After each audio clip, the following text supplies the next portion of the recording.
It's 10 o'clock, and this is Fox 10 Talks. We have a fire in California that is burning dangerously close to a lot of homes. Both, in fact, this thing is straddling Los Angeles County and Ventura County.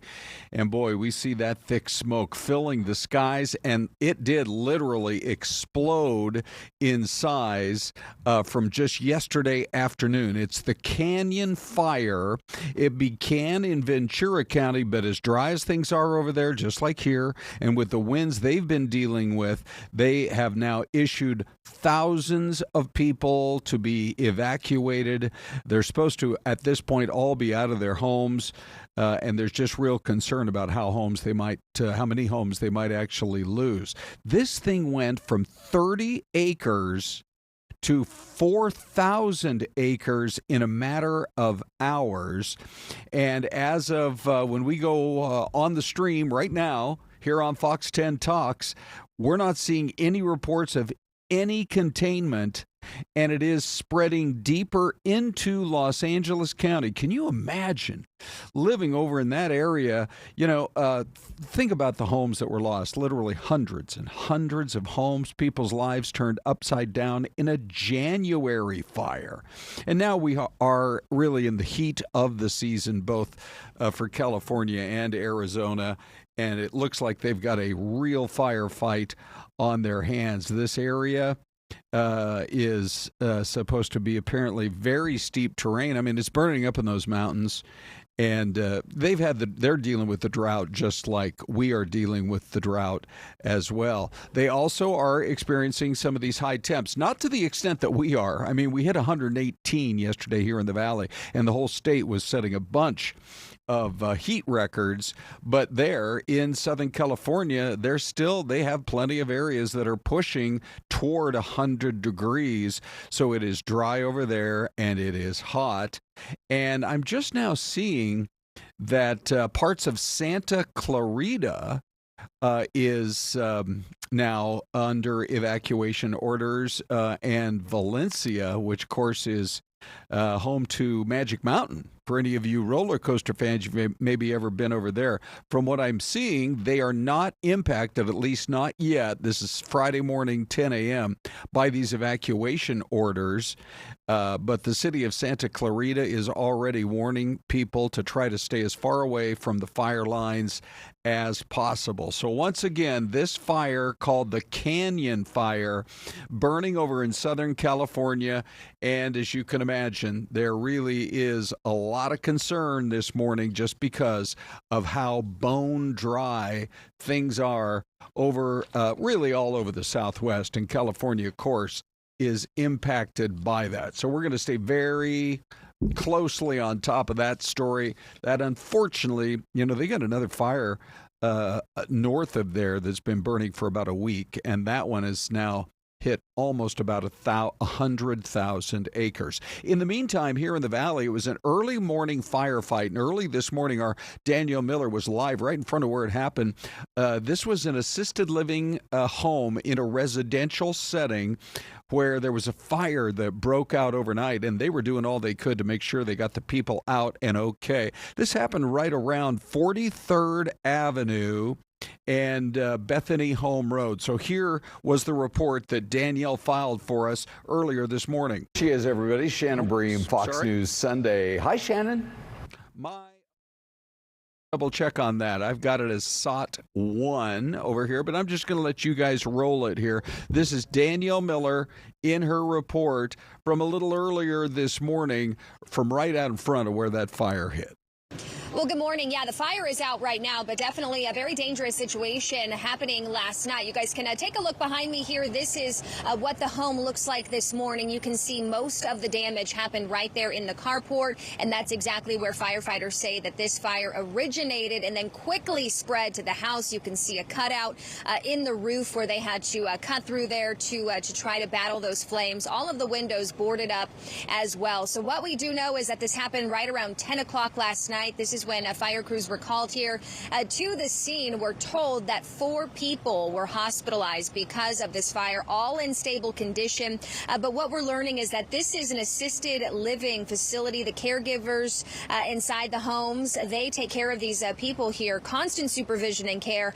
We're hearing from the fire department this morning saying that they did an outstanding job getting everybody out safely, and everybody was transported to the hospital just as that precaution. So definitely some great news there, and no fire crews were injured in this firefight as well. So once again, 4 people transported to the hospital, all in stable condition. As far as how this fire started, all of that still under investigation. We'll send it back to you guys. Okay, so there's the update on that fire as well. Thank goodness they got everybody out. You take a look at that video, you're surprised that we're talking about an assisted living home. Well, they have large facilities, with 100 beds or more. You have those that are just sort of at a minimal level of care. But at the same time, you have these residential homes that operate, and sometimes they only have 3 or 4 or 5 residents on board. But it does look, Celeste, like they were able to get everybody out of there. Yeah. The other story that we were talking about this morning is this fire in California was 30 acres in the middle of the day yesterday, and it's over 5,000 acres, and thousands are evacuated. Well, you have those winds that move through California, portions of the state, and that fire just grew so very fast. Okay, so we're going to stay on top of that story in California. In fact, if our sister station over there sends over any live pictures, we will keep an eye out for that. Now, when it comes to fighting crime here in the Valley, they do a very good job, I have to say that. There's a story, though, of some, should we call them high roller thieves? Now, these are the people who have been charged with the crime, but we always point out innocent until proven guilty. But I guess you might call this the case of the Lamborghini thieves, geez. Celeste. Ready? Here we go. And this is... let me just bring this in here right now with the Lamborghini thieves, at least allegedly. 22-year-old Aiden Cornish and 20-year-old Trent Kennedy have been linked to burglaries in 2 of the most upscale cities that we have here in the Valley, Paradise Valley and Scottsdale. So apparently they're accused of stealing some high-end kitchen appliances from Valley Homes and then using the cash to rent a Lamborghini and live the high life. Police say the pair sold the stolen appliances for quick cash, which, by the way, I don't know if this may very well be that they were going after homes that were under construction or something along those lines, because we're talking about high-end appliances and $100,000 in losses. They've been arrested and booked into jail on burglary charges, and Cornish is facing charges for trafficking in stolen property. These are young guys who I'm sure they've probably got family members who are shocked to even learn about a case like this, but now they're facing some serious charges. I mean, to do something like this and then to just rent the Lambo, they should have just worked valet at a high-end restaurant. There you go, Celeste. And then they could have driven the Lambo and made a buck at the same time. Yeah, earn an honest living. Thank you. Okay? That may be the most important piece of advice on today's entire streaming show. There's another story. By the way, we got a doctor coming in just a few minutes with some tips on how we can all get through this heat. We've all done those stories 1,000 times. Here are some tips on what you have to do to survive our summer heat. But he's got some interesting perspective, and that's coming up. But speaking about the heat, if you are headed to Sky Harbor, you don't want to show up all sweaty, and here's why. There's a new story out this morning that if you are sweaty in the TSA lines, you can earn an extra pat down from the TSA agents. They say they have realized, and this is going to be a bigger issue this time of year all over America, but they say that the added moisture from your body can alter, at least according to their equipment, what appears to be the density of the clothing. So they say it's possible that sweating may actually cause the machine. This is the machine where you have to put your hands up and you walk in, because it might detect what it thinks is something suspicious when it's all just a bunch of your sweat. Well, so just stay chill. Wear some deodorant. Okay. There's the second most practical piece of advice on today's stream. Oh, who knew this was going to be a practical piece type of a stream this Friday? Yeah. Or maybe you're looking for the pat down. I don't know.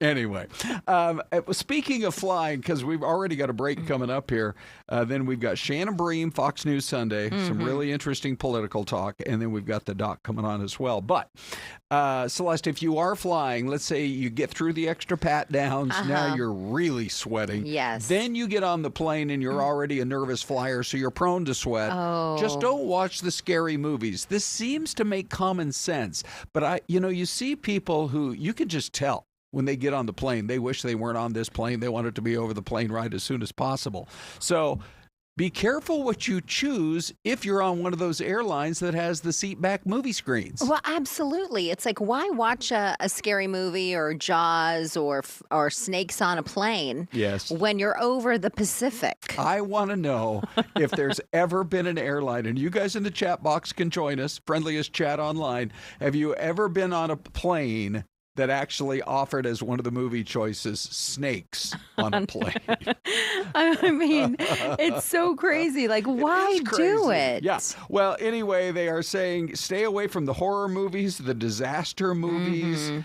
They can actually trigger extra neurons in your brain if you're already a nervous flyer. By the way, you might want to put down the caffeine.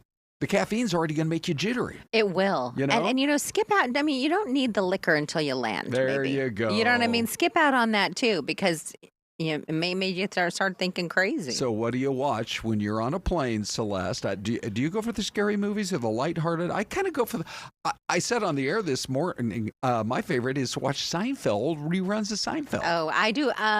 The last movie I watched on a plane was How to Lose a Guy in 10 Days. Oh, see, that's Have you seen that? one. Matthew McConaughey. Right. Oh, my goodness. So good. Right. Yes. I love those chick flick comedic type movies. Yeah. You know? Sure. That's why I went for Seinfeld instead of the chick flicks. Celeste, we got a lot coming up. We are going to head right into our break now. We're going to pop the pictures up pretty quickly for you here. All right, give us your guesses. Where is that big, bold American flag flapping in the wind today? Nice looking city right there with the river just kind of flowing by, and a nice day as well. Give us your guesses, and we will be back in 2 minutes.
And we welcome you back. Let's see. The guesses are all over the map. We've got Linda in Michigan, and here's Johnny in Michigan. But we got Michael Edward Donovan up wearing, I believe he's wearing his shirt this morning and watching the show. He is. He's already chimed in the chat. We have North Carolina from Michael Edward Donovan, as you mentioned, Ron. Yep. Louis Gonzalez says Mississippi, and Charles David says Alabama. I'm going to go somewhere in Texas. Where are you going to go, Celeste? I'm going to go Oklahoma. Okay, for what's fun. the answer? Okay, this is Mount Clemens, Michigan. Oh, really? So actually, Patricia Randolph said Detroit, Michigan. Again, whiz. Patricia, we need to hear from you. Oh, my God. This is amazing. Can you tell us tonight's winning lottery numbers? Oh, Patricia? please. I mean, honestly, please. day after day, she gets these right. I know. You're amazing. Okay, we got a treat for you now. We have we got Dr. Hartman here from Plexus, who he is a research scientist and a PhD. By the way, you know, Celeste wants to be a PhD. Was it tough getting your actual diploma? Or So PhD can also mean Pizza Hut delivery, which is very easy. That might be a get. lot easier, yeah. It just takes a little bit of... we set an all-time record yesterday, 118 degrees. Yes. We all know the basics. We got to stay hydrated. We got to drink water. We got to have our electrolytes, those kind of things. We've talked about that, you know, hundreds of times before. But what new info can you provide to us that people can really deploy even on a day like this to make sure they stay safe? So the best thing you can do is really plan ahead. And I think so many people get exposed to the heat and they're not ready for it. So plan out your day. Try to limit your exposure to the hottest times of day. So if you're running errands, try to do that in the morning or the late evening. Think about what you're going to wear when you leave the house. It seems kind of counterintuitive, but actually wearing layers, thin, lightweight layers, light color, is actually going to help your body to conduct heat more efficiently. So little things like that. Just avoiding the direct sunlight is also a goal. And then obviously hydration. I think so many people don't actually consume enough fluids. I think the general recommendation is half of your body weight in ounces daily as a good minimum. Okay, so you mentioned hydration. I've read a lot lately about pickle juice, or the pickles comparatively to like those IV type of drinks and powdered drinks. Your thoughts on how those compare and what's better or worse for you? So the goal of that is to replace some of the electrolytes your body's also losing. So pickle water, pickle juice is going to be higher in sodium, which is a very important electrolyte. When you look at a well-balanced electrolyte product, it's going to include multiple electrolytes like sodium, potassium, magnesium, calcium, chloride. Those are the 5 main electrolytes that you lose. But you also lose vitamins. You lose vitamin C at a very high concentration. You can lose zinc, which is another mineral. So if you're looking for electrolyte replacement, pickle juice is a good start, but look for a well-balanced that contains multiple electrolytes. And should it be throughout the day, kind of evenly spaced? Or if you are going to follow your advice and get most of your work done, especially anything outdoors in the morning, should you really kind of load up more in the morning hours? Combination of both. I think throughout the day is the goal, especially if you are exposed to high heat throughout the day. What I find, though, is that sometimes people will drink, that they do a great job drinking in the morning, and then they limit it throughout the day. So if you know you're going to be, if you're at after school pickup at 3:30 and you're going to be exposed to the heat, you also want to need to consume fluids around that time. That's good. Brandy the bookworm in our chat, doctor, says, does the heat cause headaches and migraines even if someone is hydrated? She says she seems to get bad migraines during the peak of the heat, even though she drinks about 1 gallon plus of water a day. That's a great amount of water to drink a day. Migraines can be triggered by different symptoms. So one of the symptoms could be just the exposure to the heat, the fluctuation in body temperature. Oh, wow. So sometimes when you have dehydration, you experience headache and even, fatigue and lethargy and maybe confusion. For something like a migraine, there may be a specific trigger. And for her, it may be just the increase in body temperature, which can occur independent of hydration status. Okay. Boy, that is really some great information this morning, and we promise you it was going to be practical. Dr. Hartman, thanks for your time today. Thanks for coming in. Hey, in the meantime, we also have some big political headlines that are unfolding today, and we talked about it all with Shannon Bream of Fox News Sunday. She is, everybody. Shannon Bream, Fox News Sunday. Hi, Shannon. Good to see you, Ron. Good to see you, too. President Trump says he wants a new census without the count of the number of people in the country illegally. Is that possible? I mean, could he get this done? And time frame wise, could he get it done before November of next year? I mean, the election. And should his legal loss the first time around in his first term mean he can't win a legal challenge this time? Yeah, that's what I was going to say. Straight to court with all of this. The Constitution provides for the way that we do the census, and it's not in the middle of a decade. It's not in an off year. So it'll be very interesting to see what the president's legal argument is for pushing that forward, and also for not including people who are here in the country illegally. They have fought this battle before, and it will be very interesting to see how it gets worked out this time. So I think it's a strong talking point for the president in the midst of what's going on in Texas and California and all these different conversations, Illinois. But I think it would be a very, very heavy lift, and it would take a string of legal victories that are hard to predict. Is your read on it? I mean, he said he ordered them to start working on it immediately, but is your read on it he wants to try to get it done before the next election? I mean, it sounds like that to me. It does not sound like this is like we're getting ready for the next decade, the turn of the next decade. He's not going to be the president then. So, although he did joke about a third term, I think he does that just to make people crazy. I think that it sounds like he wants action now. So I think that will trigger an immediate legal challenge to say, like, this is not constitutional to do this in 25 versus 30. So that's going to be the first hurdle. Well, a Trump-Putin face-to-face meeting has always, at least to me, seemed like it would have to happen to actually reach any kind of a peace deal. But why shouldn't he be skeptical? Aren't there some real risks to him if he, supposedly comes back with a peace deal and then Putin violates it? Yeah, and what the president, I think, in the White House want to signal is that the danger is going to be for Putin if he doesn't hold up to it. There are enormous sanctions that are getting ready to roll out, not only on Russia, but on other countries that are buying Russia's oil. So, you start to squeeze that third party, and that creates problems for their economies as well. So there are so many potential dominoes here. The president has long maintained that having this relationship with Putin is a beneficial thing. But I think he's also gotten to the point where he realizes that the emissaries, it's not working. He's got to be in the room with Putin to try to get some resolution, and he's made very clear publicly he is extremely unhappy with him. So, to be a fly on the wall. There you go. Let's talk Texas real quick. So these blue states, maybe they can't really threaten retaliation, a lot of them. I mean, I did a little digging. Every state in New England where state by state went for Trump got maybe anywhere from 32 to almost 50% of the vote. There's not a single congressional district in all 6 of those states that isn't blue. So just the practicalities, and can the FBI legally track these Democrats down and bring them back to Austin? Yeah. Great questions. I'm wondering about the FBI, too, because so far this isn't a federal matter. It's a state matter. So I'll be very interested to see what kind of justification or what role the FBI foresees in moving forward after that request from Senator Cornyn to get involved and bring these people back. We've got Governor Abbott out of Texas and Governor Hochul out of New York, where some of these Texas lawmakers have fled, exclusively with us on Sunday morning so we can talk about all those different sides of this debate. Wow. And you're right, a lot of these blue states, by the way, have done so much gerrymandering already. It's almost like there's not enough juice for them to squeeze out of the orange because they've already kind of taken the maximum they could. But these red states say, we haven't, and now it's our turn. Okay. Can't wait to see your guest. Going to be a great show on Sunday. Shannon, thanks. See you next week.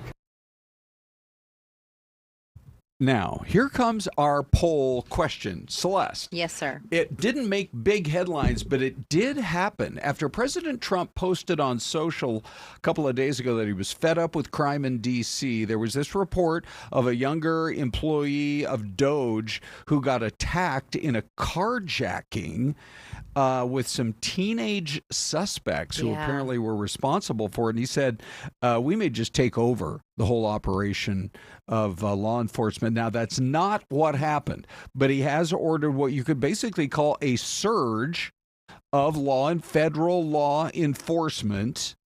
So there have been some armed men invest that say Department of Homeland Security that have now been arriving in various areas, and the crime rate in Washington has actually been falling, but some high-profile cases and, frankly, some frustration on the part of local people that youth crime is not being addressed.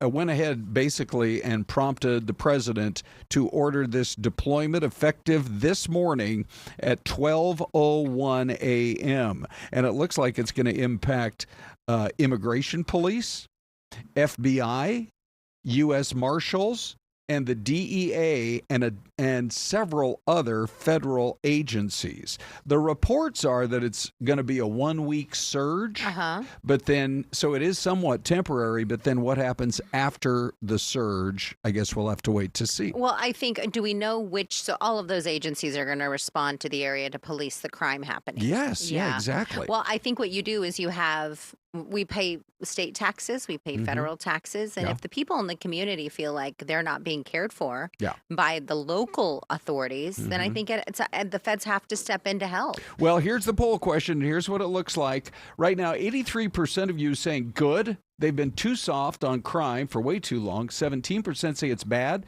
Not necessary. Crime rates are down. Just real quick, the YouTube poll, wow, over 300 votes. Celeste, how's it looking? Yeah, I mean, when you take a look right now, so bad though, right now with 33% says unnecessary crime rates are actually down in D.C. This is very odd though. Usually we have kind of a different voting scenario on YouTube versus what's happened polled, but it's the same now. Yeah, let's go to Dave now on the Big Dave Cam. What are you seeing for responses, friend? Yeah, there are a lot of comments on both sides here, some thinking it as a distraction for other matters, but others agreeing with what President Trump wants to do. AKA Wiley1 says, absolutely, never should have self-governed in the first place. It's a federal district. Nothing more than bureaucracy on top of bureaucracy. So great comments. Keep the engagement up. Keep the comments up. We love hearing from you guys. Okay. There you go. Hey, the other thing I was going to ask Dave about is there's this story floating around, Celeste, regarding Skechers. Yes. Okay. The sneaker. Yeah. Don't you have Skechers on right now? I do. Yeah. But they don't have the compartment. Now they're going to make them with little compartments so that parents can put an air tag in them and keep track of their kids. So I think my personal opinion, in having school-age kids, they should have put them, I love a good sneaker. Okay. Skechers sneaker. Okay. But they should have put them in something a little bit hipper that the kids were actually wearing. Oh. Like, I think some kids probably still wear Skechers, but what about like those Adidas, like the Campus or the Sambas or, you know what I mean? Like some of the kids, you know what they're wearing? Maybe the Nikes or the Pumas or whatever they're wearing these days. We'll check in with Big Dave. Maybe it is the Pumas. Big Dave. Yeah. We'll check in with him in a minute, but we got to take a break. We'll be right back.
And we welcome you back with a nice shot of Cleveland, Ohio. Oh, what is that show? Oh, it's Cincinnati, WK. I know. They got a bunch of big cities in Ohio, Celeste. It could have been WKRP in Columbus. Yeah, or I know. Dayton. And they all start with a C. Yeah, it's weird that way, right? Anyway, Cleveland is a great town to spend some time in. I once went to a Cleveland MLB baseball game and just loved it. And it was weird because there was an air show going on over the lake at the very same time. Wow. So half the time I watched the baseball game, the other half the time I watched the planes circling the Lake Erie. Oh my gosh, you got a twofer. Yes. Hey, by the way, just a quick reminder from our friends at the Department of Public Safety. See the trooper here who's pulled this particular lady over with that doll in the... Oh, look, Celeste, that doll is one of the ones from one of the movies. Oh, it's Chucky. Is that Chucky? Yeah, that's Okay. Chucky. And this guy, and I don't know why you put him in an in and out sweatshirt. I know. But that, now that I look at it, that's more of a blow up doll. And it's, I know. That does Weird. not look real. Weird. Anyway, they're reminding you need to have a real human if you're going to be driving into the HOV lane. They posted these photos, and they say there have been plenty of fake creative passengers. Oh, brother. Already this year. But guess what? The fake passenger doesn't have to pay the fine. The real one does. The actual humanoid. Well, I wonder if they saw an increase in these after they made that decision not to allow, the cloud license plate. Oh, maybe you don't remember? so, Remember they changed that law in Right. Arizona. Yeah, I don't know if that's it's gone just into going effect. into effect. Yeah. Yeah. Okay. Well, anyway, yesterday, this is what we were told. Yesterday alone, 35 drivers got HOV citations on one freeway. The 51. 8? And 48 people were cited on the 101. So basically what they're doing is they're going to do, it sounds to me like surged enforcement, and you'll never know which freeway they're on. But these people, there's so many people that cheat. You look over and you're like, oh, there's brother. one person in that car. Yeah. And you're thinking, yesterday, I will say that the surge in enforcement with DPS troopers in the valley, that is ongoing. I saw 3 DPS troopers on the Loop 101 yesterday. There you go. In about a 2-mile stretch. All right, let's talk to our next guest here. So Dave, Big Dave, our great executive producer, reached out to the top news organizations around the country, and we have really enjoyed being able to work with Associated Press. We've had reporters on in the past, but today we present to you, we're really excited about having her on. It's Amelia Thompson DeVoe. Hi, Amelia. Good morning. Can you hear us okay? I can hear you great. Can you hear me? Yes, yeah, absolutely. How long have you been kind of staying on top of all the polls for AP? I've been with the AP for about 1.5 years. Really? So what were you doing before that? I was working for a site called 538, which is known for, might be shocked by this one, polling. So you personally know Nate Silver? Is that the case here or what? I do personally know Nate Silver, yes. Hey, 538, we love following them, that's for sure. Well, it's great to have you on this morning.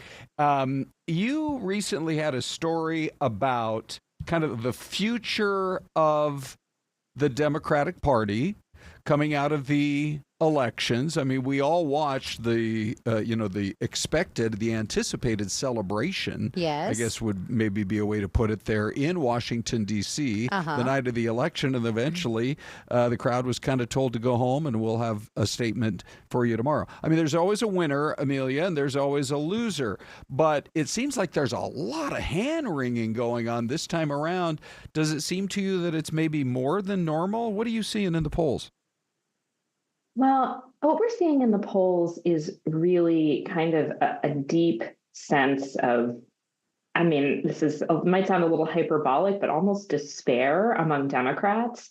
We did a new poll last month where we asked respondents to use their own words to describe the Democratic and Republican parties. So, it's a nationally representative sample, but it's kind of a way of getting people to really show us how they're feeling about something. And what we found was that Democrats were most likely to describe their own party using a negative attribute. A lot of them used words like weak, or ineffective. About 35% of Democrats described their own party in a negative way, and only 23% used positive attributes.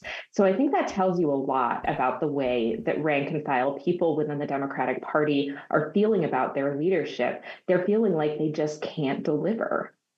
So what was it going on in society that made you think, hey, let's ask this question about this subject matter to these leaders specifically? How do you come up with the topic of choice?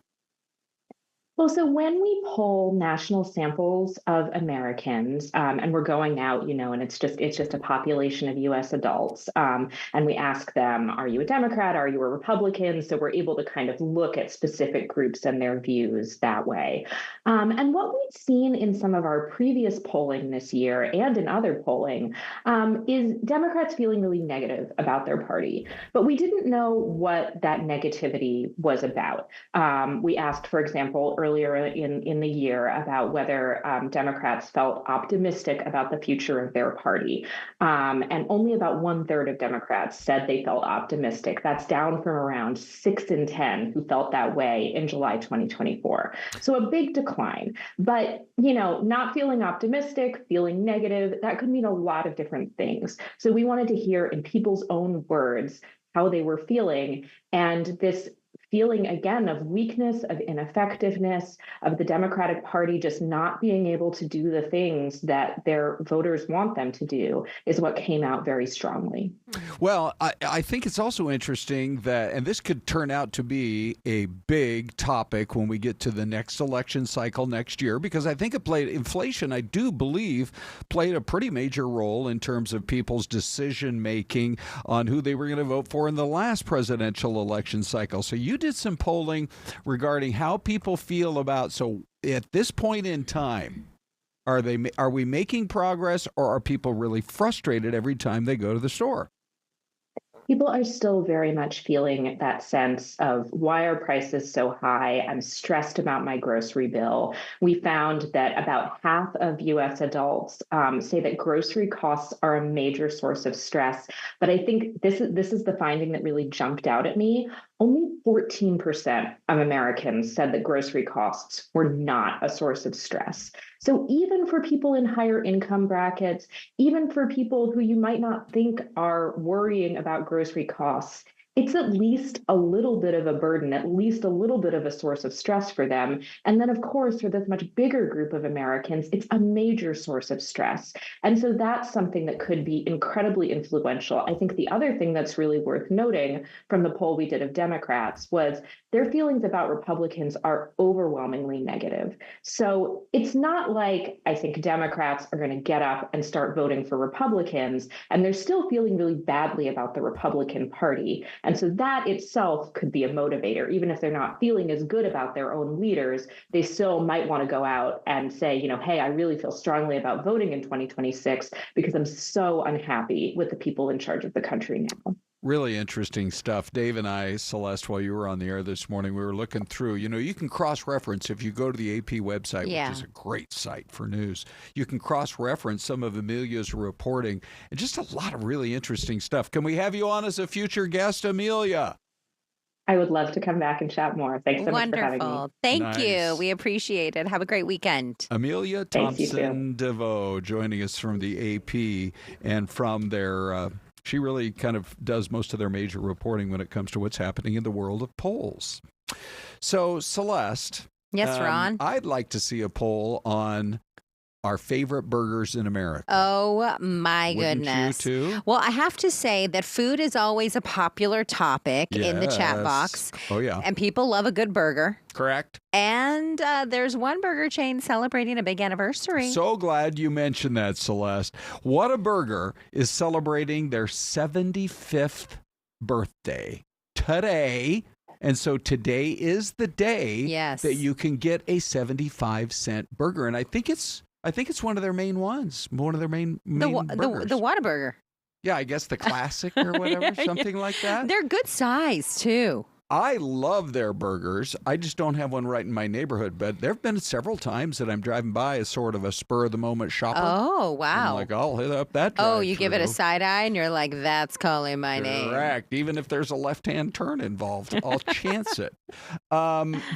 So here's the thing, Celeste. Guess who walked over to my desk about 90 minutes ago in the newsroom? Who's that? Maybe our top photojournalist, Rick Davis, Mr. Rick Davis. And he had heard us talking about it earlier on the morning show, so he goes over this morning for a 75-cent burger. Guess what they said? What'd they say? Not till 11. We got to wait till we're off the breakfast menu and on to the lunch 11? menu. Usually it starts at 10:30. 11 seems a little late. It does, especially on a day like this. Especially on a morning show schedule. But it's 10:40. And if you're watching this on what we call VOD, video on demand, later on, you're in clover, as the old saying goes. You're in clover. Because, they've got the celebration going on. It's going to start at 11 o'clock. I got that straight from Rick. So what type of celebration are we talking about? Is it just like, they're going to be, you get a burger and you get a burger? Or is it like, 75 cents, streamers? Even if it's a long line, I think that's your own little kind of quiet celebration in the vehicle. Yes. You're like, now, I don't know if it's limited one to a customer or what if you have to buy for the whole family? What if you just go through the drive-through line several times? Just circle around again and again. Or what if you hit up several WhatABurgers in one day? Sure. Like look it up on Google Maps and find the locations and then just peruse the valley. I love the idea of cruising around over and over. By the way, guess where they started? This is where they should be having a big parade today. Oh, yes. Where was it again? Someplace, was it Texas? You're very, very close, Celeste. No, you're right. Georgia. No, it's Texas. Oh, it is Texas. What town? What town do you think? Do you remember? Denton. Denton, Texas. Patricia Randolph would know. Your favorite town now, Denton, Texas. They've got minifigs and little bricks right in the courthouse square. Yeah, they do.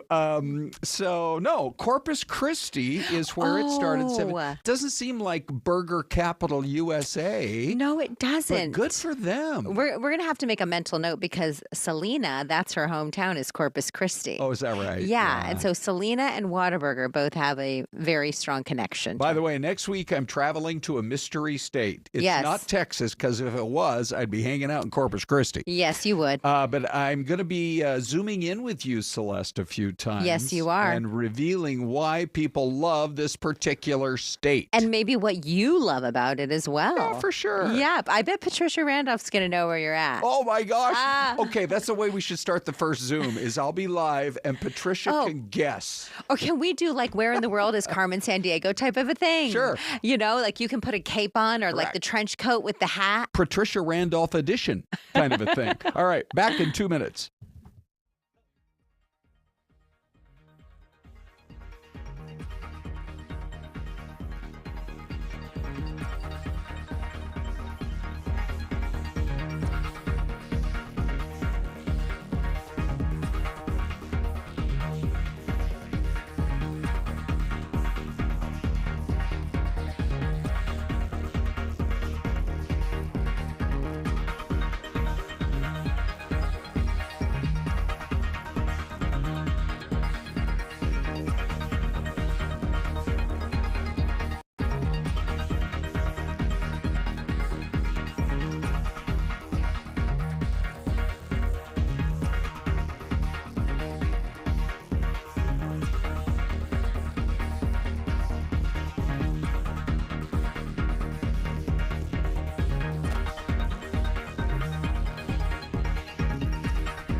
And welcome back to more of FTT. If you've just stumbled across us, which we get new people every day. All the time. All the time.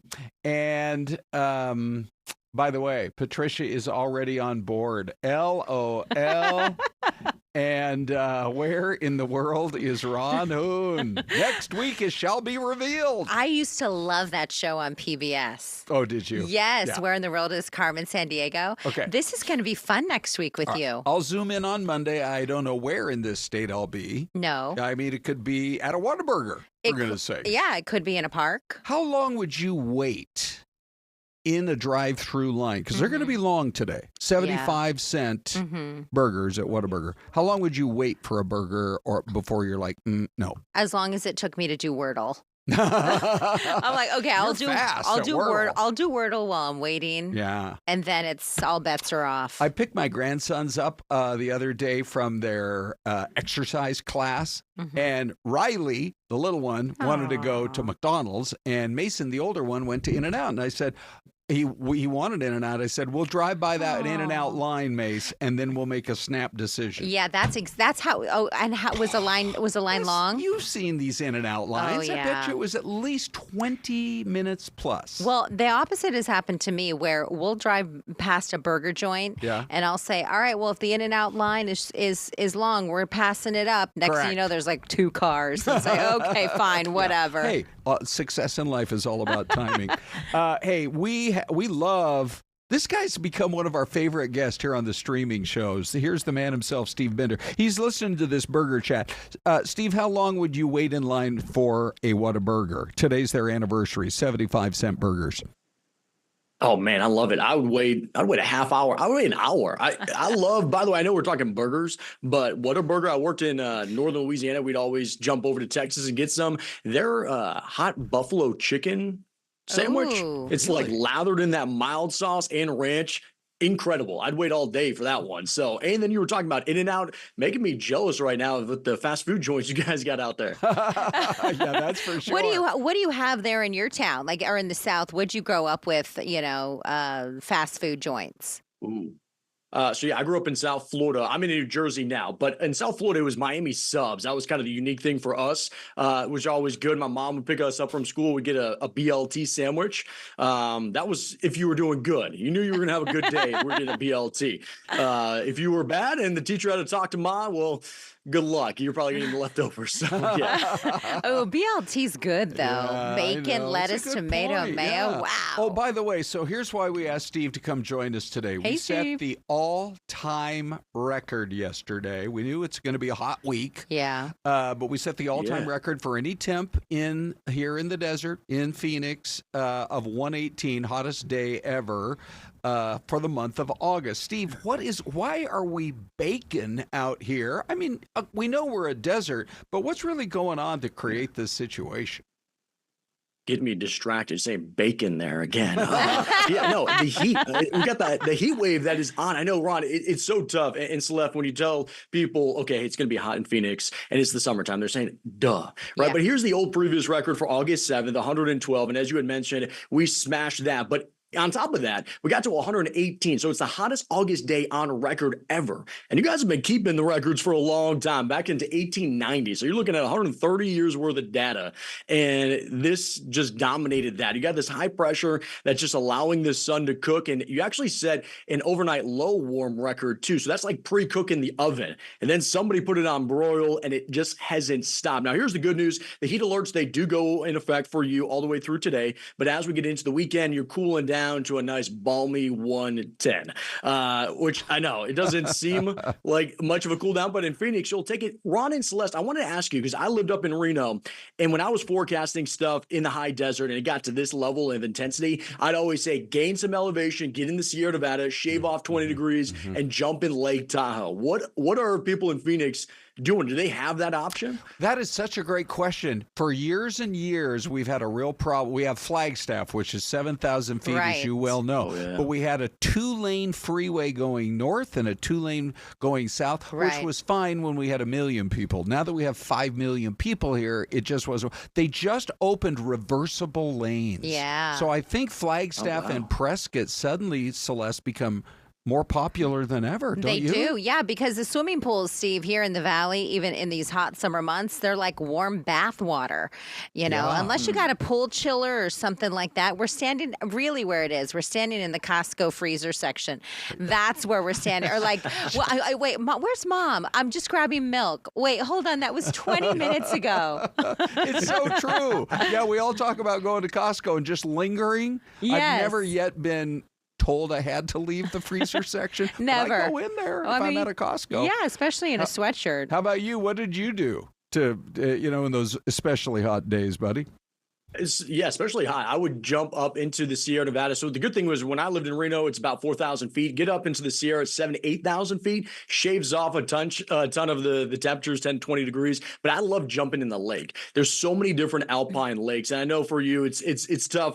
Phoenix, you got to go north. My brother actually lived in Flagstaff for the last couple of years, just had to move to Durango, Colorado. But he was talking about that same thing. He saw the influx of people that would come in just because they're saying it's way too hot down here. We want to try to beat the heat. We're going to gain some elevation. So really it's about, if you're going to be outside, getting into a body of water that is still cold. So it's going to be up in the mountains, or just wait until the evening time. But I can tell you right now, I know another thing we wanted to talk about, Ron and Celeste, was sometimes it's just difficult to get outside, not only because of the intense heat, but now you have wildfire smokes and you have active fires that are ongoing. So air quality is just awful right now in so much of the Intermountain West. I know you guys have been probably watching the Dragon Bravo fire for a while now, right? Exploding to over 130,000 acres on the north rim of the Grand Canyon.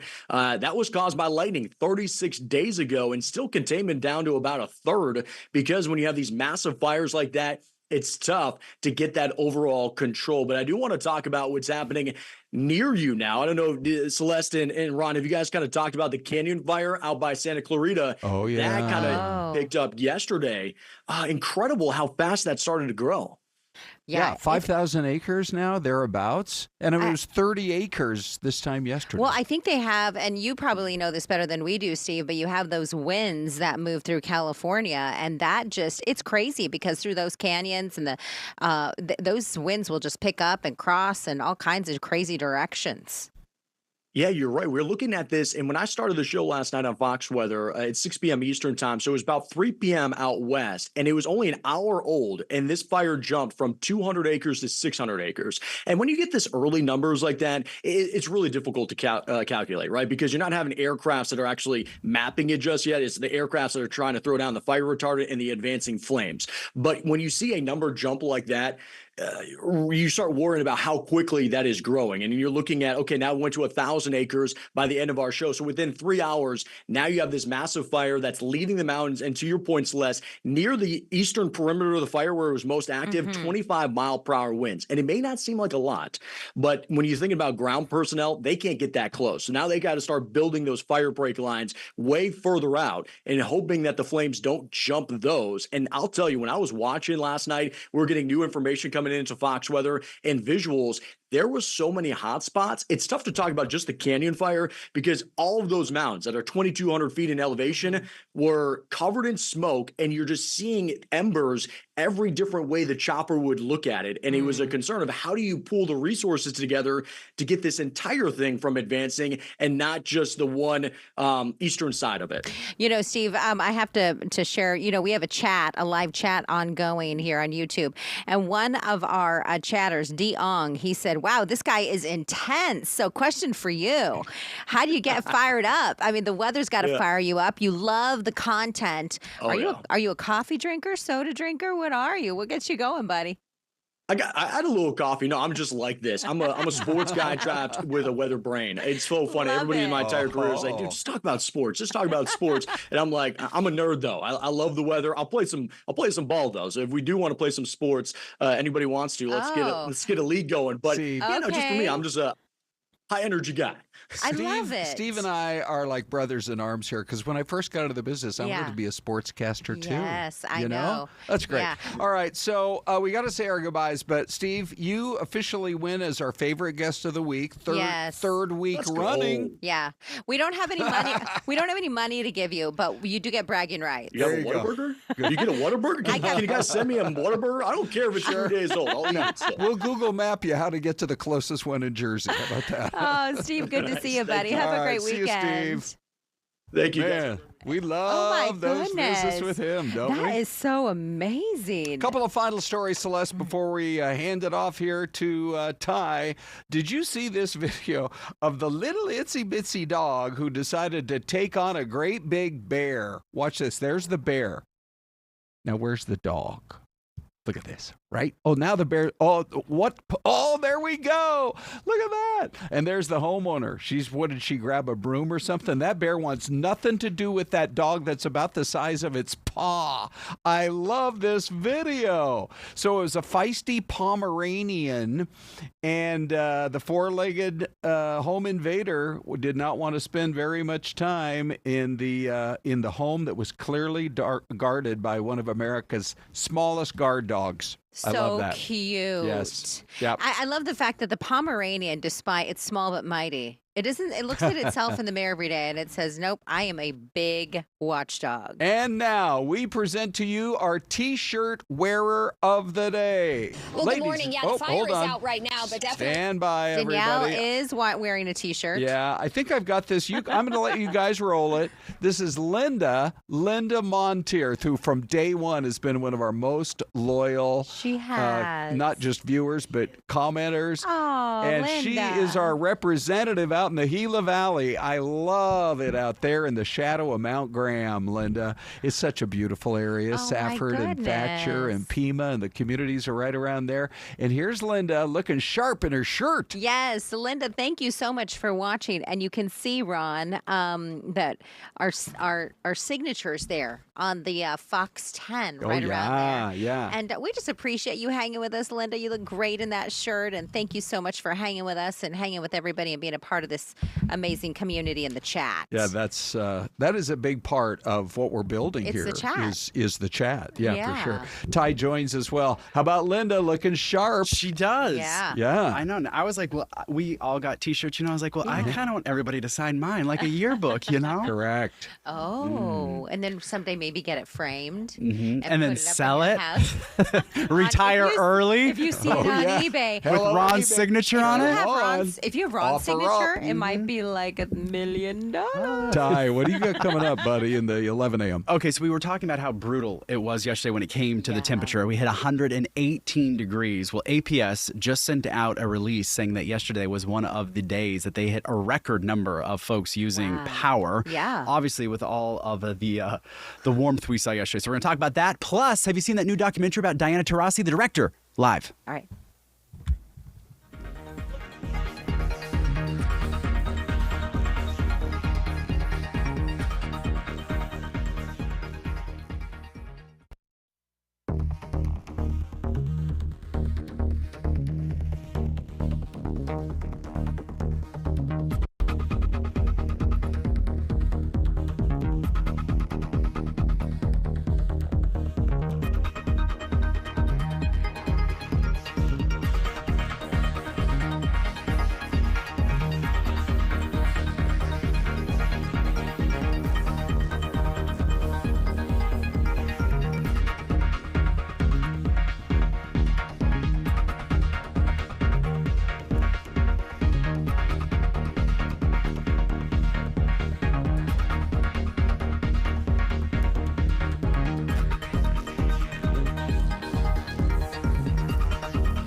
right. Well, happy Friday. Time now, 11 o'clock.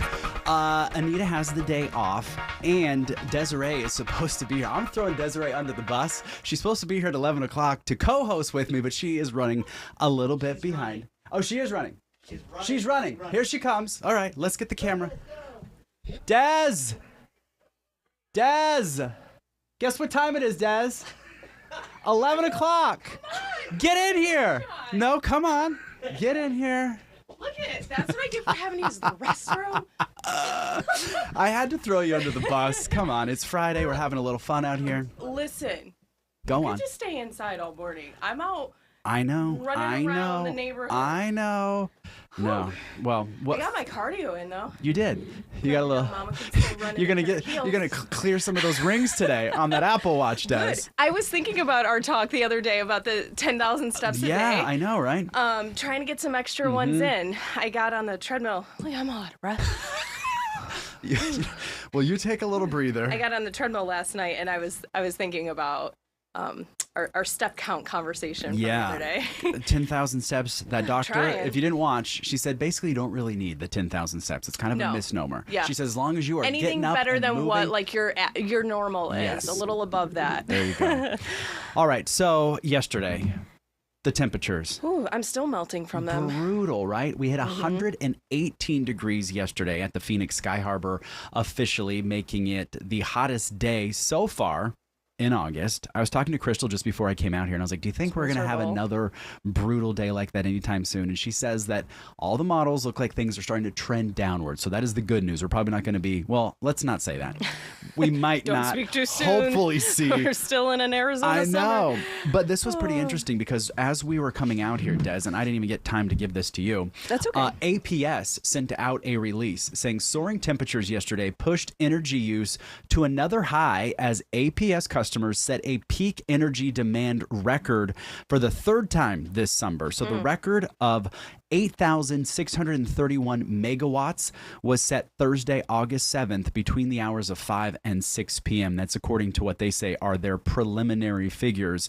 It was the second consecutive day the record was broken just this week. But that just goes to show you everybody was cranking that AC, especially right around like 4 or 5 o'clock when it seems to be kind of the hottest part of the day, cranking those ACs up. Yeah, and our bedroom in our house, like my husband and I's, it's in the worst spot of the house. Oh. It gets the most sun for the longest, the hottest portion of the day. It was miserable. And I don't even open the shades in the house in the summer. 'Cause it gets like so I don't hot. bother. Yeah. We have old like a dungeon. windows that are like single pane Yeah. on the majority of the house, so it gets really hot. So I've gotten a couple quotes for that. Being an adult is no fun. It's like, would you rather like have a nice, beautiful 5-star vacation or windows?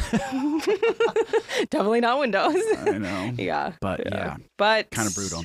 Yeah. But APS, along with this release yesterday, they did kind of give some tips on how to like save and conserve energy, and one of those was close all of your curtains and blinds. What is your bill like these days? I don't even want to talk about mine. Like it's like a couple, like 300-400 this time of the year. Mine's more than that. How much is yours? Our house isn't even 2,000 square feet.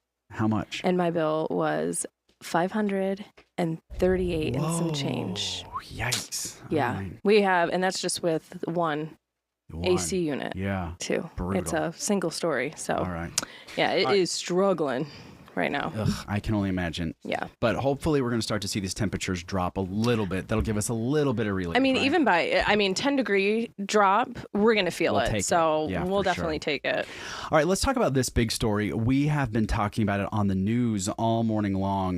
This individual was on an airplane.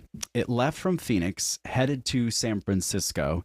The individual, his name is Peter Nguyen, allegedly went into one of the lavatories on the plane, and he admitted to flight attendants that he did take a hit of his vape pen, which is against the regulations. Rule number 1, it wasn't me. No, I'm just kidding. Well, but no, but he's getting in a lot of trouble. I mean, when you go into the lavatory and do something like that, kind of hard to say it wasn't you. And they have but the he smoke admitted to detectors it. in there. He did and admit then to it. he had the nerve to actually argue with them. Yeah, he got like, a little excuse me, mouthy. sir, you know that's like a federal Yeah, and offense? he got his phone out thinking that like they were going to take his side.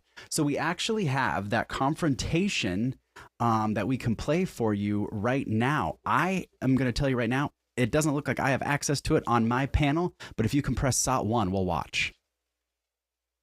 Sorry about that, but I was actually sitting on the toilet and you were opening the door. I don't care. Yes, I'm sorry about that. You can keep saying Yes. sorry, but I care about I got it. Yes, I got it. Did you put your hands on me? She just put her hands on me. Yes, she did. She put her hands on me. She tried to grab my phone. No, but yes, but she put her hands on me. I have a lawyer. I am a lawyer. I am a lawyer. Yes, I'm sorry, but you don't put your hands on me. I mean, well, there you have it. He says, do not put your hands on me. It didn't even really look like she was going to forcefully move him. I mean, still at this point, obviously they're just discussing, but she's trying to tell him, like, listen, you can't do this on an aircraft. My favorite part of the video is when he's like, I have friends that are lawyers. I'm a lawyer. I know. Like, come on, dude. Oh, Anyway. hang on, we're laughing. Is he a lawyer? No. Oh, did we Not check? that we could find anywhere. I mean, we can double check, but yeah, it was kind of like a delayed. And then, and I am a lawyer. yeah, but the flight attendant was like, "Listen, you're not allowed to do that. It's a federal offense." So he was met in San Francisco by police. So he could be facing some federal charges because you're dealing with the Federal Aviation Administration. Anything that goes on the plane. So we'll see what happens with this. I think our reporter Kinsey is going to be working the story today. So we'll see. Oh, she's on this what today. happens. Okay, and you're our resident flight or pilot. So yeah, I like you know to how do serious those. they take things, I know, right? I mean, you can't not cool. mess with that. All right, you guys. Oh, it smells good. And I was like, what do we got over here? Can we move this? Because I want to make sure we get that microphone right in front of you guys. Hold on, I'm going to push this up I can here. move this out of the way. Let me unplug. Keep this in eye shot though, because I don't want those going anywhere. Oh, thanks guys. These are our new friends here. They we look got good. Dave, you are a pickleball pro and expert, and Christy, you are the chief marketing officer with Dink and Dine Pickleball. Wait. Pickle Park. Pickle Park, excuse me. So excited. You're coming to Mesa, right? Yes. We're here. Oh, yeah. I just saw your place the other day. We were out doing another story in that part of town, and I saw all the signs coming soon. This is exciting. So when have you officially opened up? August 20th. August 20th, Yep, so right 6 around the corner. a.m. Oh my gosh, Oh, this is wow. going to be fun. Wake up. So for people that don't know what this is going to be about, talk about what people can experience when they come to Dink and Dine. Okay. I love the name, by the way. Thank you. Not that I made it, but well, it's actually a loaded question, and it really doesn't fit in an elevator. So Dink and Dine is a premier pickleball park and dining destination. So we basically took the fastest growing sport in the United States, and we paired it with chef-driven culinary food, not bar food, not like... We didn't just do a pickleball park and throw food in. Yeah. You could come there just for the food. It is absolutely amazing. In fact, I had halibut last night with burrata, and I don't even know. I'm going to destroy it, but you'll have to look. And then it doesn't end there. So we are a family-friendly community hub. So we have over 72,000 square feet, 13 pickleball courts, 10 of them are air-conditioned indoors. So there's 8 on one side. Perfect for Arizona. Yes, and 3 in the center that are covered. So it's still, and we have Mist America all over, so you're not going to be hot. So you probably could even play today, even in the heat wave here. Wouldn't suggest it. But we have the air-conditioned ones. And then we have a whole event side that has 2 pickleball courts that have removable courts. So in case there becomes like a pickleball wedding or birthday party or whatever, we can remove those, put down a dance floor, have a party. There's 3 event rooms that are connected over there as well. There's roll-up doors. So if you wanted to rent out the entire park, it's all yours as well. All of the rooms, they could be individual. You could do a team building, whatever you want, or you can pull the walls up and use the whole space. They each have their own patio outside. Nice. Back on the other side where we have the 8 indoor courts, we have Paddleheads Bar and Grill right in the center of it. So the idea is you come at 6 a.m., you take a yoga class because we have a pro that's going to be teaching. Look at that. Yeah, you take a yoga class. On the courts? Well, yeah. Or you have... Yeah, well, you don't play yet. Yeah. I mean, maybe in an area, I'm sure he'll find the right place so there's not pickleball's over you. Yeah. Oh, well, I didn't know if that... No, I didn't know if it was like a special event where you can take down like the nets and we can do the yoga on the court. We'll have different kinds of activities. Okay, because I did see you have a lot of... I wanted to come and snoop around when I was over there.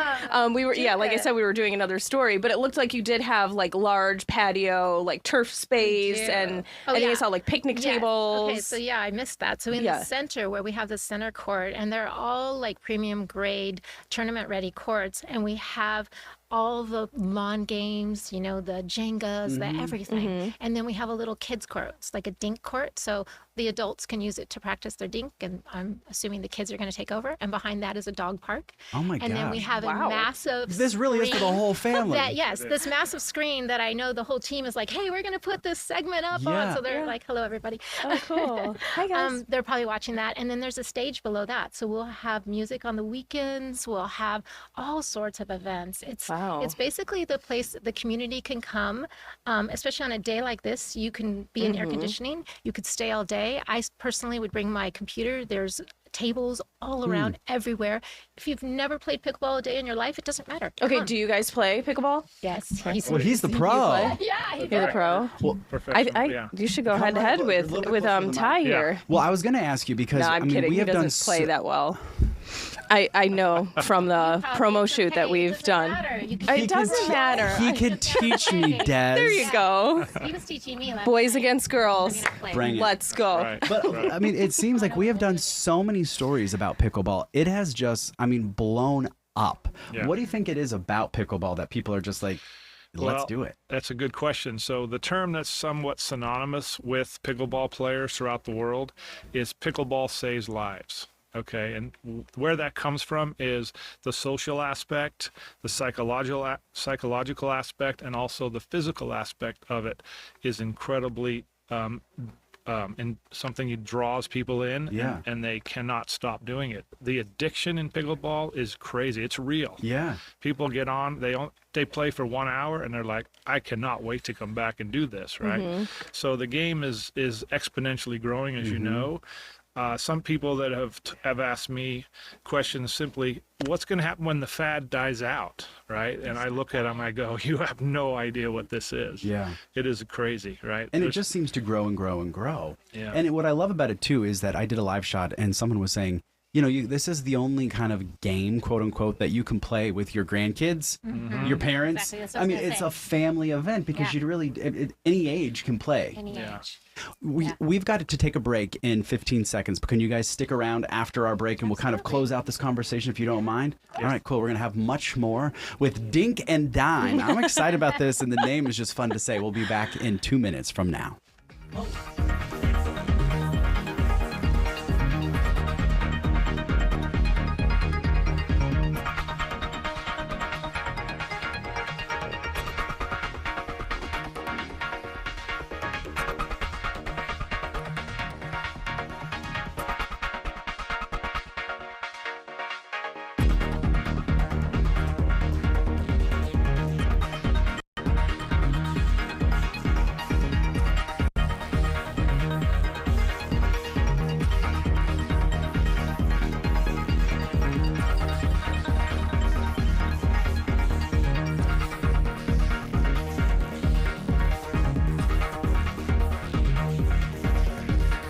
I sent your producers.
All right, welcome back, you guys. We are here with our new friends, Dave and Christy. They are with Dink and Dine Pickleball, opening up the... Pickle Park. Pickle Park. Right I'm here. sorry. Oh, it's right here in front of my fat face if I could read it. I'm so sorry. Pickle Park. And we were just kind of talking just a few minutes ago about just kind of, it's grown in popularity, but it's one of those games that you really, every age group can go play. Well, and you were saying you don't think it's a trend. It's not a fad. trend. It's here to stay. It's so addicting that it's not going to die. It's only going to continue to grow. I don't know any other sport. Padel tries to compete with it now, but no chance, right? Yeah. Well, and it's like you said, good for everybody. Those folks that are older, people injury prone. Yeah. My husband's a former professional athlete, and we love playing too. Well, a good it's for example everybody. is I'm an ex-tennis pro, and I jumped onto the court thinking I'm just going to own this sport, right? And a 68-year-old man humbled you? Literally 5'2", So common. beat me up for 3 months before Wow. I figured out how to play the game. Really? How That fun. is so common. I started playing before COVID, and that scenario happened so much. You get these tennis players in, and they're just smacking, and they're like, "We're going to own this," and then somebody comes along and dinks and dink, and then and they're old. They don't even have to move, and they can just fool you. How I wouldn't fun. want to challenge your dink. No. He's so good. How fun. I like to say even the dogs are turning in their tennis balls. Give us kind of the nitty gritty when you guys will be opening. I can only imagine you guys are going to have a big kind of soiree to welcome everybody into the neighborhood. Yes, well, we're opening a little quiet, but on the 20th. Okay. But if you put this out there, everyone's welcome, 6 a.m. And then we're going to have like a big giant opening in October when it's cooled down. Nice. We're able to activate the outside of the park, but we're also going to do a really fun thing. What's the date, Natalie? The 26th? Of August? U of A and UNA have their big game, and I told you we have that big screen. Yeah. So, and we also have fun. a dink dive cart that comes out and does brisket and chicken. Oh, how fun. And we have a kegerator. And I love it. Everything is like state of the art and gorgeous in there. You're just going to walk in and you're going to be like, This is cool. my God. All right. Well, I'm sure we're going to be out there live too. Where is it located too for folks that are watching interested? 1017 North Dobson in the Mesa Riverview. All right. Great area Across too, from you Bass. guys. Yeah. Well, thank you both for coming in. Yeah. And thanks for thank giving you. us breakfast. Dave. Which Thank was you. baked this morning by Oh, our it chefs. was? Yes. Look at you guys. Wait, folks can't see it they though. Like even- Yeah, this hold cookie, on. like look at how These are massive cookies. It's I'm like telling almost you. as big as my face. People are going to come Like, just look for at the food. All right. You guys, thank you so much for Yes. coming in. We appreciate it. Thank you. All right, we're going to move along, you guys, because obviously if you have lived here in the Valley, you know who Diana Taurasi is. Such a big name in the WNBA. Well, this is so cool because there is a brand new documentary that just came out on Amazon Prime that features her life story, how she got to where she is. And guess who we have? This is actually, we should mention, this is actually my personal friend, Katie Bender-Wynn. She was the director of this film, joining us live Hi, on Katie. Zoom this morning. Hang on, Katie, I'm not even going to ask Ty. I'm just going to go right to you with this question. How do you know this crazy guy? I would say one of my oldest, most dearest friends is probably one of his oldest, most dearest friends. So Tyler and I have celebrated weddings, 40th birthdays, all of it together. It's such a small world. Oh, I love Tyler, that. it's good to see you.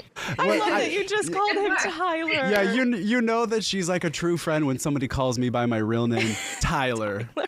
I love it. I love it. Well, Katie, I will have to tell you, I binged the entire series last night. It was so good. In the documentary, I mean, you think you know somebody, but, and Des, you probably kind of relate to this with your husband being a former athlete. The amount of time and effort and work, dedication, everything beyond pure talent. I mean, having God-given talent is one thing, but these athletes really have to go the extra mile and more to reach the levels that they have. So yeah, talk about this project. That's what I kind of was, it really opened up my eyes to, you know, she didn't have overnight success. I mean, she really worked up to that. And I think you portrayed it in such a beautiful way in the documentary about how she worked her butt off to get to where she was, Katie. Yeah, I mean, obviously, she's, you look at her Wikipedia and there's just so many accolades and she's got so many records, but that was like the easy part, that footage, those moments that had already been written, that already existed. So it was important for me to make her feel comfortable enough to talk about the hardships of her life, the controversies, the moments that were really challenging for her, because if it wasn't for that offsetting, these highlights, it just would have been a big highlights reel, and that doesn't make a great documentary. Yeah.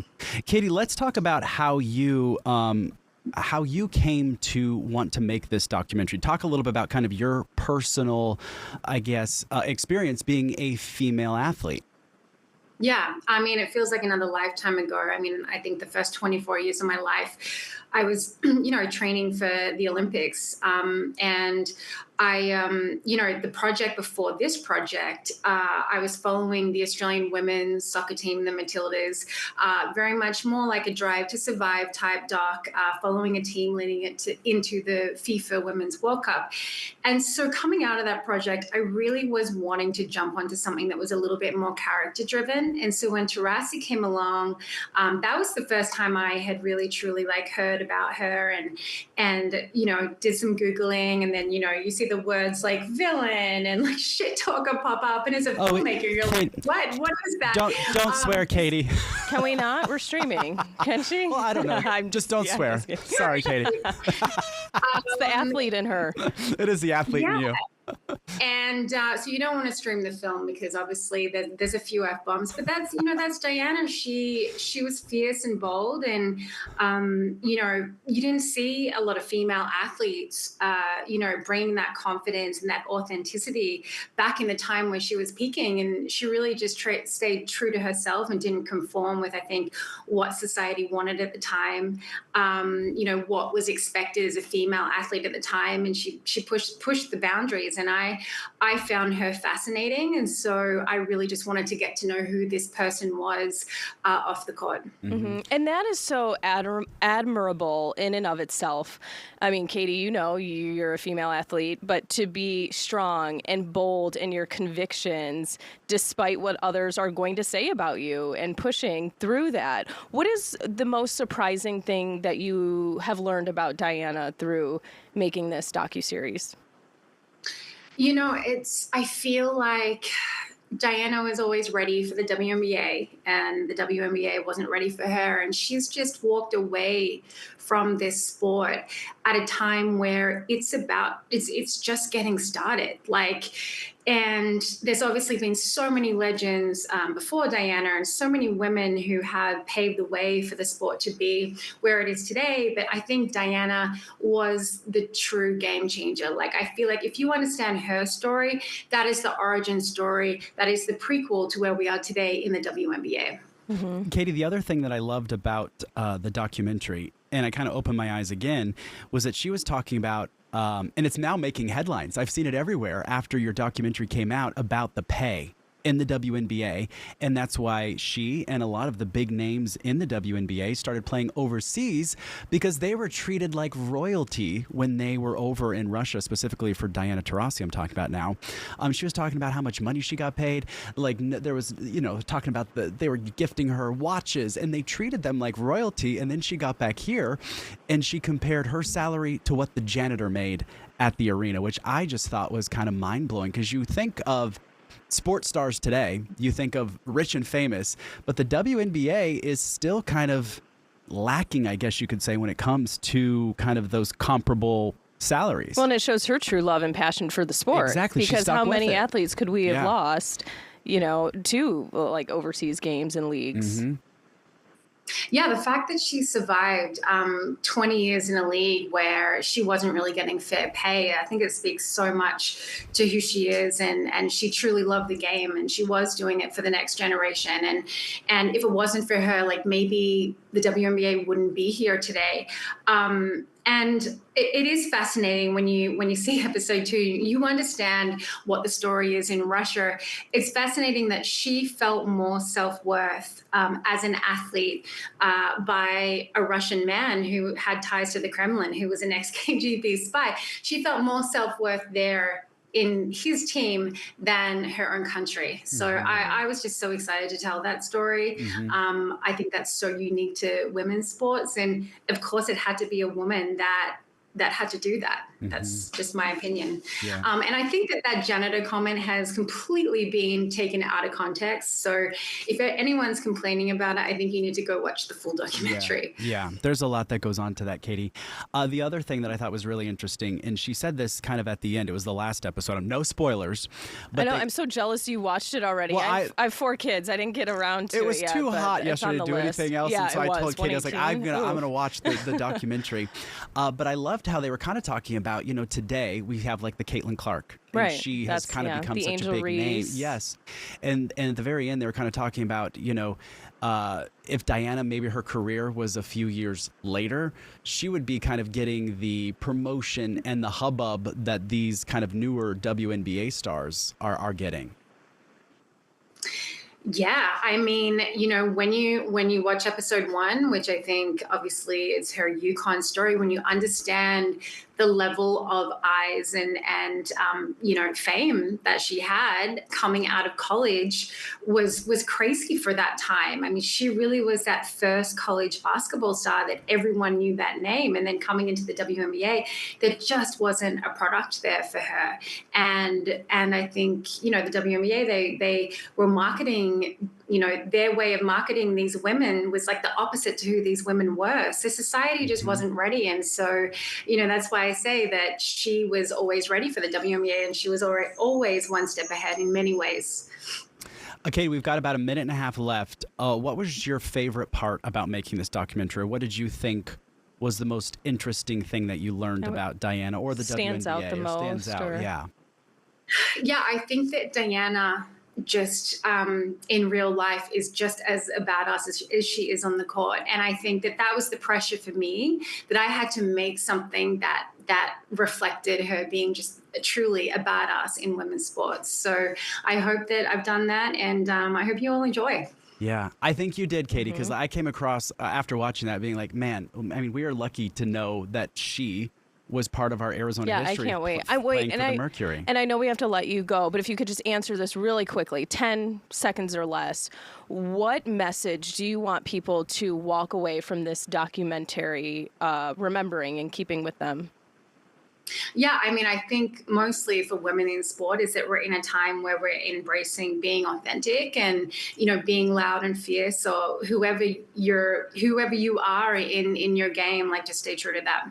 Katie, Perfect. Thank you so much. It was good to see you. Thanks for taking the time to talk to us. Nice Thank you so meeting much. you. And it's streaming right now on Amazon Prime. Awesome. All right. You're Cozy sticking up on around. the couch. Oh, Ron's it's gonna over be with here. you already? Yep. Oh, all right. That goes fast.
Hey, everybody, it's Fox 10 Talks. I am Ron Hoon. This is Desiree Fluellen. Hi. And do we have 30 more minutes in us today, Des? Oh, I do. I am high on sugar. Hold on.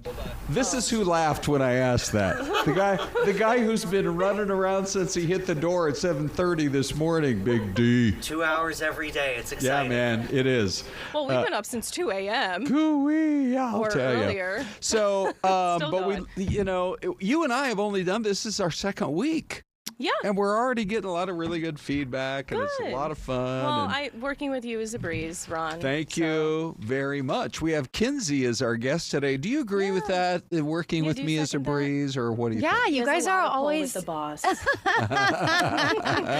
Yes, this is always a great time to just kind of chat, and Yeah. it's almost the weekend, so I'll go. I love having you here. We don't get to talk much. We're I like know, always two passing crossing. ships, I'm coming in, you're going out. By the way, for all three of us, could you tell yesterday that it was the hottest August day ever? Did it feel that way, or was it just another hot day? It honestly felt like another hot day. We didn't leave the house. Yeah. Another So, hot how day, about you? but really hot. Yeah. Like even just like working out in the heat, you Yeah, go I from the know. car to where you got to be. I'm like, ugh. So I get in my car in the parking lot here at Fox 10, and there's a little alert on the little computer screen. I'm like, what's that? Then I click on it, and it says I almost have a flat tire. Oh, This really? was yesterday Not around the right weather for that. 1:30ish, Oh. 1:45. Like, I do not want to have a flat tire on the hottest day of the year. No. So it was just barely enough to drive it to the QT over here. And I'm out there in my drove suit and on tie. it? Yeah, well, it was still Oh, 20-something PSI. all It right. wasn't like 4. Okay. And I was struggling to get the air in there. I'm on the concrete. Oh, It almost burns your fingers when it's reflecting off the concrete just to hold the air dispenser for 3 or 4 minutes. And it didn't work. I didn't know how to operate You it, I mean guess. nobody recognized Ron Correct. Hoon at the gas station and offered to help? And I was willing to flag people down. I would have accepted You were like, I will volunteers. pay. Did you for have that. to get I a will new tip you tire? for this. No. Yeah, what's up with it? The heat? Was it the So heat? I just put it. Well, I don't want to. It's like 5-minute Yeah, story, right, but I put enough air to get home. Okay. And then today I'm going to go get it plugged because I Okay, got a there you go. nail. There's something- I got a nail in it Oh. anyway. So it wasn't heat related. No, maybe. except Couldn't- just like my knees felt because you're down on Yeah. your knees, doing Yeah. it. Anyway, when it comes to our highways, we have heroes to salute today. do. Des, you and I were talking about this story earlier this morning with ADOT. I mean, you think you're showing up for a day on the job, you're going to just take care of whatever you need to take care of on the streets, on the highways, etc. And then these guys are called upon to basically save a life. Yeah, they had to jump in and become first responders, you Yes, know? And I right? just love this story. It goes to show that there are still some really amazing people in the world, They didn't take a step back. They didn't even think about it. Yeah, so the gist of it is that according to the sheriff's office, there was a lady about 60, almost in her late 50s, fell into the canal on Tuesday night and clung to a tree for hours. Next day, these guys working for ADOT, they heard her crying for help. Imagine you're clinging to a tree for hours. And there's 5 of them. They jump in to help save her life. And here is a little bit more about what they said. One of the crew members used his belt, tied it off at the end of the shovel, Wasn't she there overnight? Yeah. cast she was it hanging back onto a out tire, there. I think. The woman grabbed hold, and all 5 at the same time yanked her out, What's our all helping each other out, and eventually got a physical hold on her and pulled her out of the canal. Is that amazing? Yeah. That's so cool. Yeah. Yeah.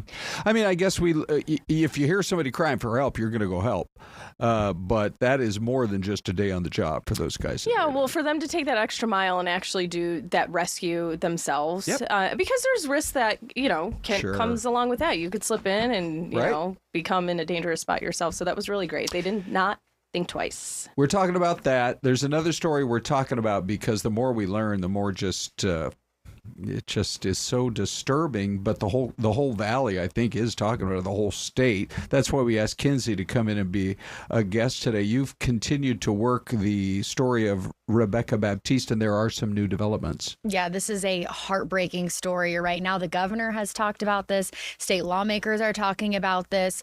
The way that she died is horrible, but more so than that, her school had contacted DCS 12 times from 2023 to 2025 with concerns about this little girl, the parents, and her siblings.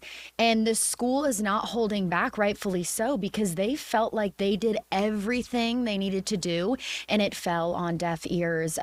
Yesterday, we were able to hear from prosecutors for the first time in the way she was found. I mean, and anyone watching this, if you haven't heard, I just want to kind of preempt it with it is just very horrific. There's the little girl right there, if we could get her pictures up. Yeah, I mean, let's go ahead. I'm going to let you guys bring that picture in for us here on and the the story details with you are going Rebecca. to share are difficult to hear. Yeah, that's what I want to warn people. I mean, yeah, so you're There's warned now. the father and his girlfriend who he planned to marry, and they both admitted to abusing the kids in their initial police interviews.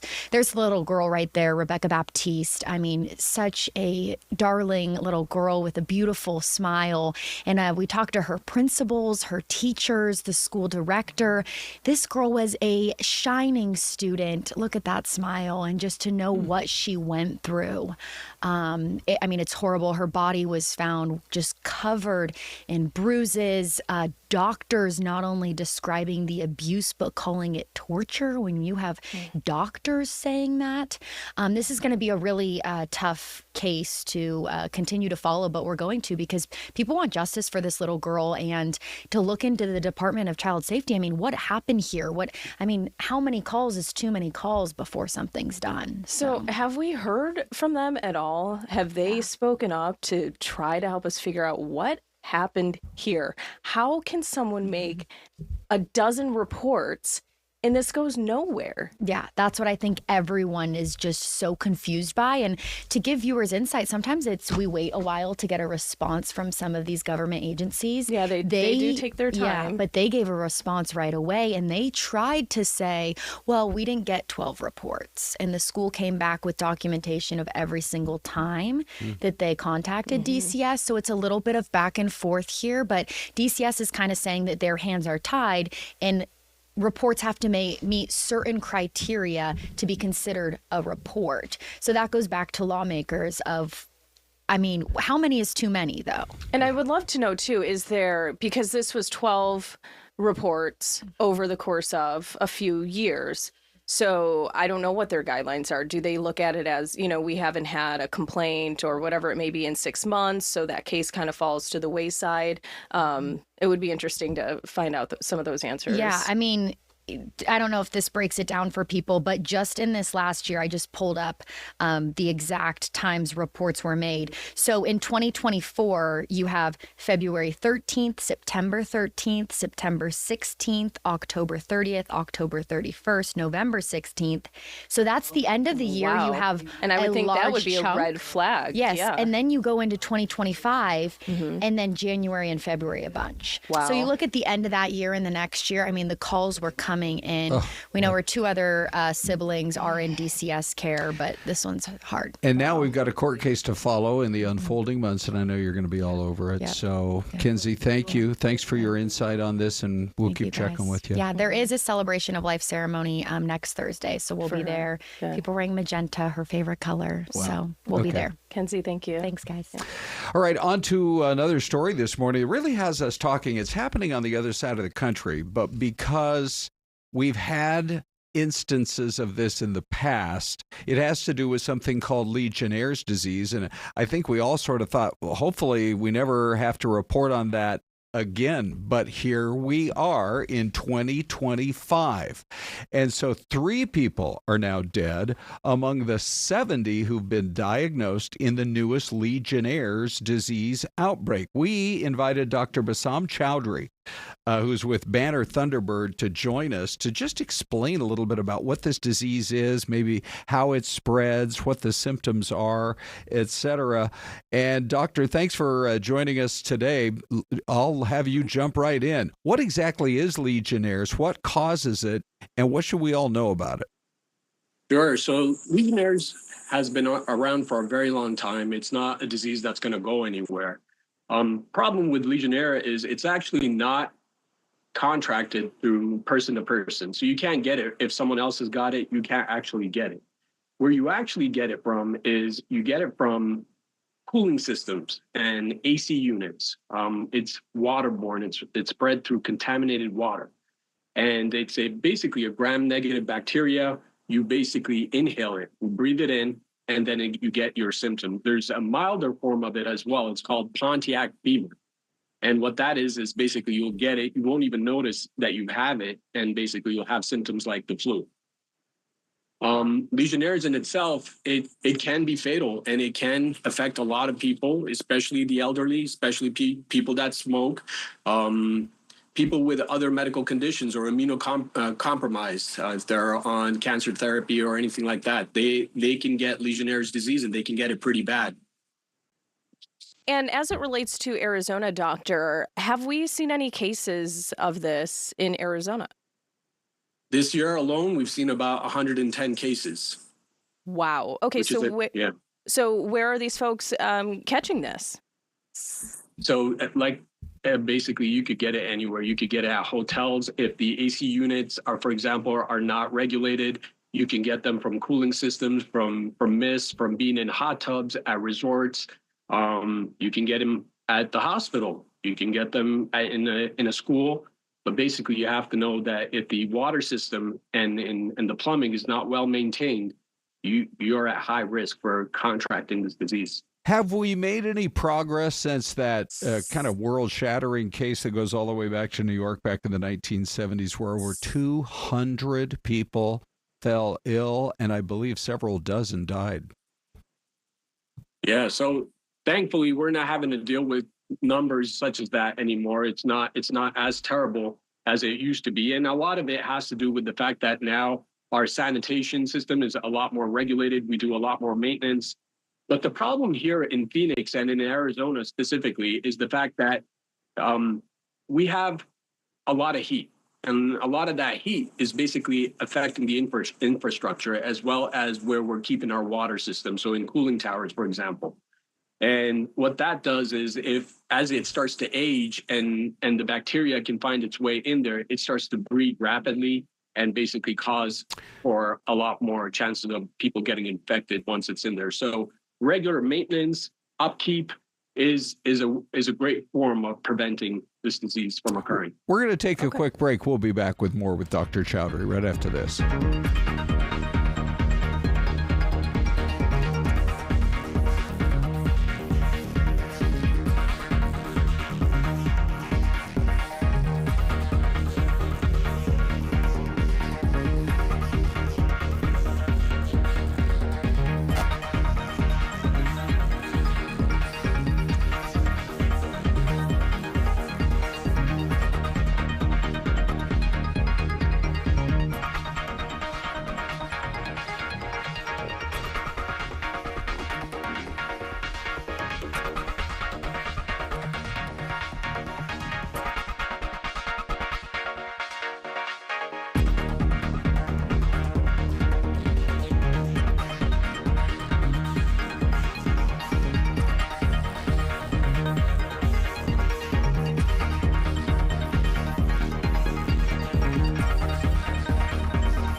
Okay, we're real quick going to do the mystery cam and then wrap with the doctor. I'm going to just go with Lil Philosophy. She's right there with Indiana.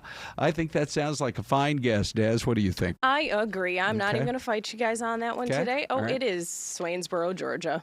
Oh, see, now that I go back and look, I'm seeing all those palm trees, which in Indiana, palm trees would be Where do you see the anomaly. palm trees? Oh, hang on, in the right center there, well, kind of? Yeah, all across kind of in the front part. Oh, okay, See all those yeah. palm Because I was going trees to say the around ones on the flag? far edges don't. Oh, boy, yeah. Georgia.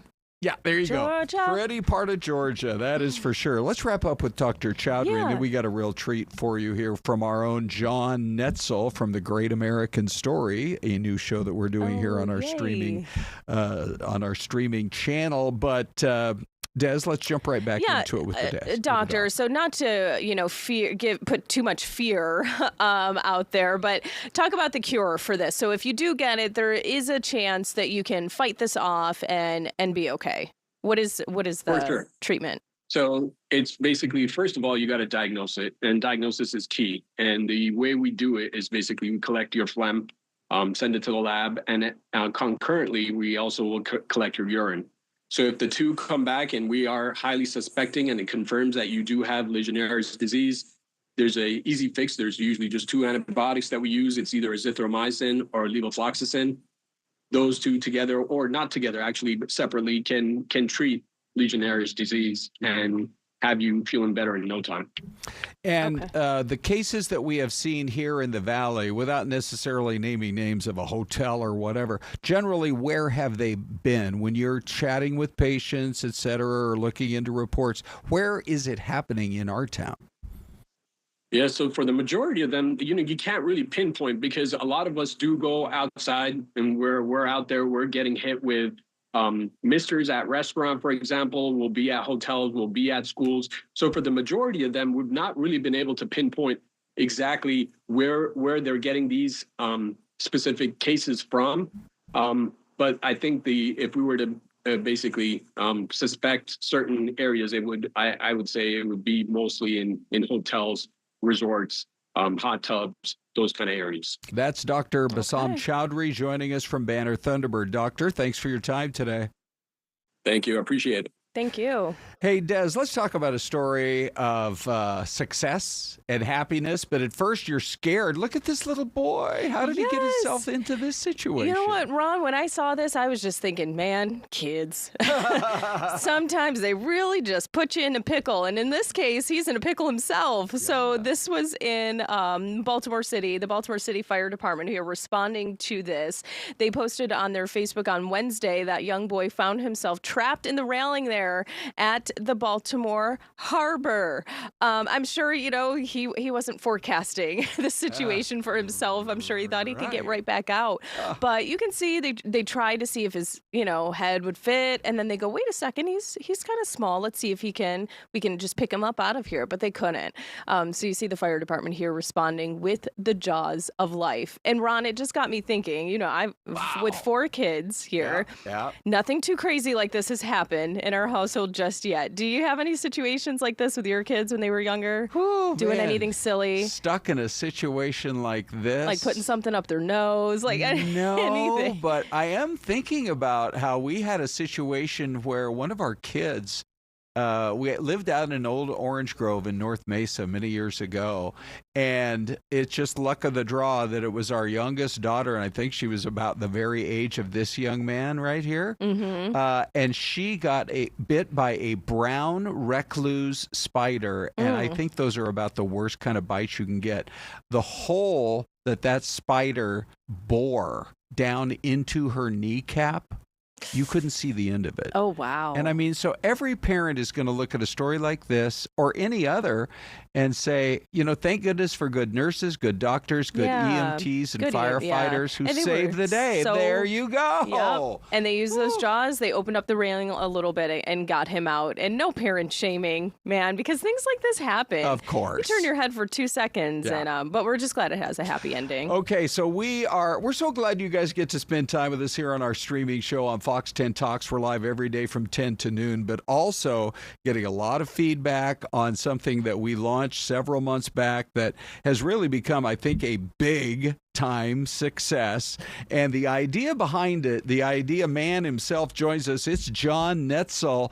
And Des, John is joining us today from the University of South Carolina. That just happens to be his alma mater. Oh, you're right at home, John. But John, why did you end up? Wow, why did you end up there in search of the next great story for the great American story? Okay, so this is a little bit of a story here, but I'll try to abbreviate for you. So we use a lot. The Great American Story is basically a streaming show about history and the great stories that have made America, that forged America. One of the main resources that we use on this show is a resource called Movietone News. It's a massive archive that Fox owns that we have at our disposal, fortunately, that has some incredible archival footage, all the way back to dating in the 1920s, all the way up basically to about 1963. So I'm on a trip with the archivist for Fox, and we have visited the Library of Congress, where this archive is it's housed, and the second part of this archive is actually based at the University of South Carolina, which I am at right now. I'm actually on the Horseshoe. It's the original campus of South Carolina. Like Ron said, I'm an alumni, so I'm right at home here. It feels good to be back in Columbia. Can spin it around here. This is a nice green area with all these antebellum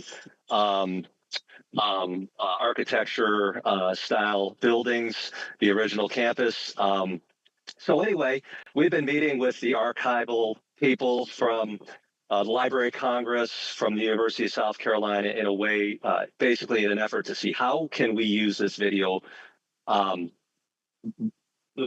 better? How can we get it out to people? How can we show them the amazing footage that's in these archives? We got into nitrate film vaults, which I didn't know this, but this film is extremely volatile, and it's housed in these vaults that are incredibly.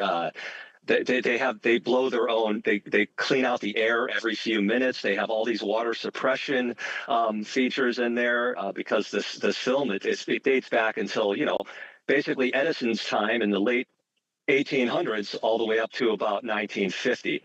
So it's been an eye-opening experience. I really hope to be able to bring a lot more of this Movietone content to our viewers.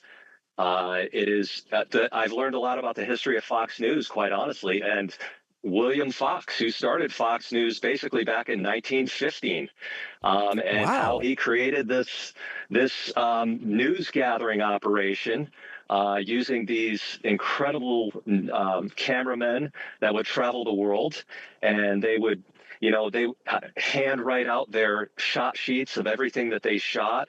And it's a massive undertaking to catalog all this. And I'm here with the people that are basically responsible for that. They gave me the opportunity to come along and actually see this because they see value in what the Great American Story is. And it's been awesome. It's been eye-opening, and I'm really grateful to the folks who let me tag along on this. John, you're going to love this. Cool. In our chat, we are hearing from people who've been watching this new streaming show. You can just, if you go to YouTube and you just search Great American Story, all these episodes will pop up. For example, I'm going to roll some of the video from our Mount Rushmore episode, which you can go watch right now on YouTube. And let me just see here. Yeah. It was Husky Mom. Husky Mom. What did she say? She said, Ron, loved y'all's story on Mount Rushmore. And then Charles David agrees, says that was a good one. And then Jen Wall says, yes, I watched that one too. So they love it, you guys. Yeah.